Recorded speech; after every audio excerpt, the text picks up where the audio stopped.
Good morning. It's 7:03 a.m. on Thursday, March 17th, 2022. I'm Christiana Ellis and I just got up. This is 5 more minutes.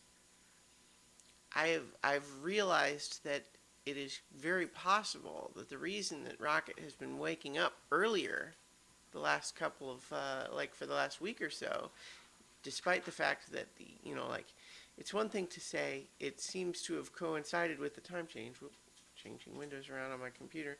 But it was in the opposite direction, right? Like with spring forward, he shouldn't be doing things earlier.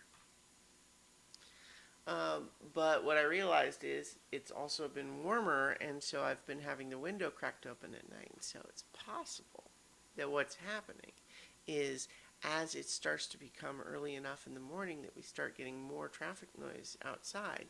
Not that it's a lot at 5 a.m. or whatever, but, it might be enough that kind of wakes him up. Maybe that's what's going on. So I think to experiment, I will probably not have it open tonight. But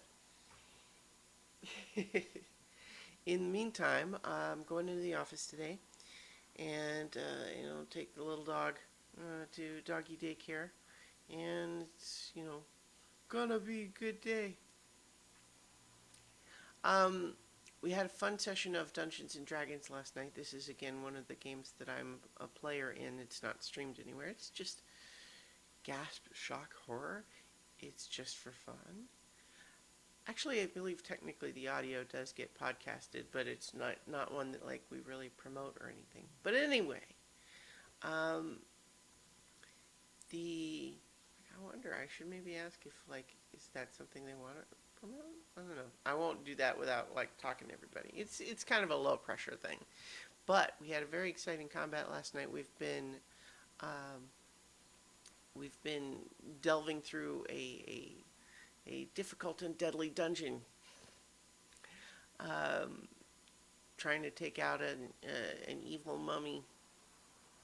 He's a bad guy, and it's been tough, and it highlights for me something that I've occasionally thought about, which is that I think by and large, so one of the challenges as a dungeon master when you're not running some pre-written adventure is how hard do you make the combat, how difficult, how dangerous. And I think my tendency when balancing is more on the easy side.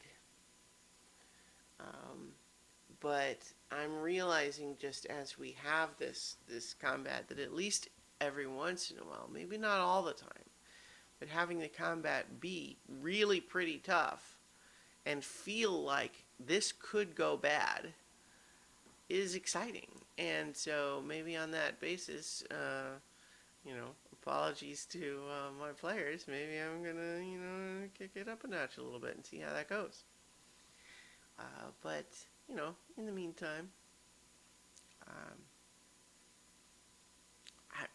it's one of those things where I keep sort of telling myself that because I know a lot of people aren't playing Elden Ring, I shouldn't just talk about Elden Ring all the time. The thing is, I'm thinking about it a lot.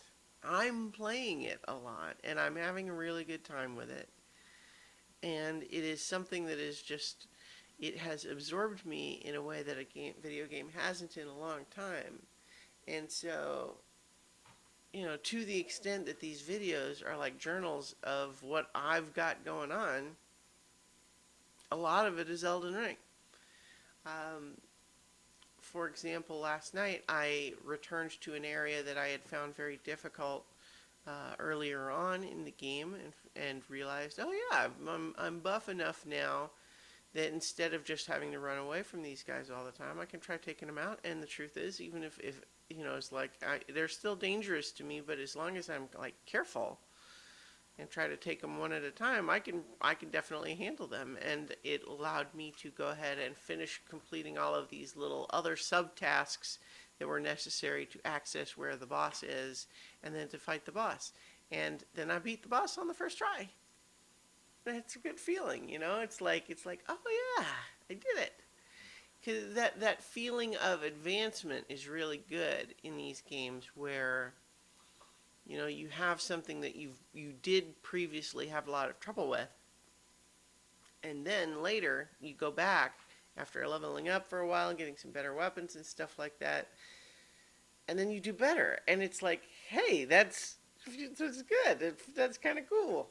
I like this, and yeah, so Elden Ring, I like it. So I'm gonna leave it there, and I will talk to you all tomorrow for 5 more minutes.